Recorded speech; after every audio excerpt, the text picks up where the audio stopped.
crisis during Biden's presidency. As with any presidency, Joe Biden faced significant economic challenges during his tenure. One of the most pressing issues was the COVID-19 pandemic's aftermath, which led to an economic downturn.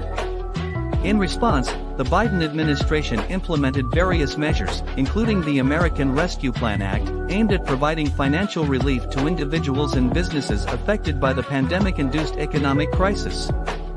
These efforts aim to stimulate consumer spending, support job creation, and ultimately fuel economic recovery.